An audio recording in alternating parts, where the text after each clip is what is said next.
Hey, Captain Logos here, preacher at large, teaching the word inspiring, 3 minutes at a time.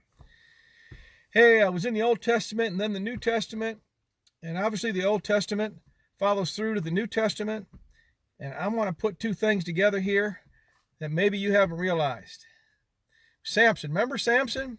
Yeah, he ran around, did all these great exploits for God, but one thing that he didn't do was he didn't always follow God's will completely. You see, there's times in his life where he went into sin. But in Leviticus 20 and 23, it says, "You must not live according to the customs of the nations that I'm going to drive out before you." He told him, hey, I'm going to give you this land, but don't act like these heathens.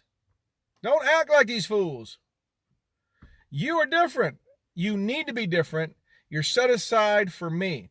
Now, Samson, he was a Nazarite, right? He took the vow, no drink, couldn't touch any dead thing, couldn't cut his hair.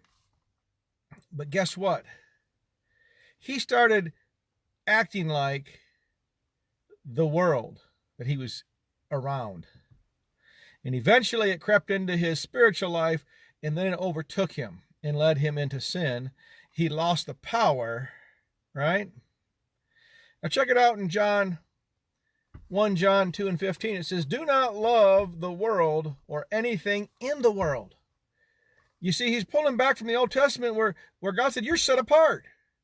You're supposed to be different. In the New Testament, we're not supposed to love the world or anything in the world. How much of this world are you into? How much of it is getting you down? How much of it is causing you not to read your word every day? How much of it is causing you not to get your face in the Bible?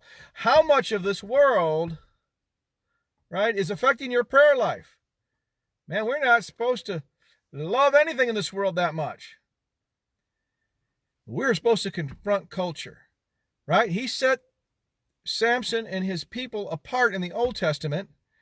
And in the New Testament, Christ sets us apart. We are supposed to be different.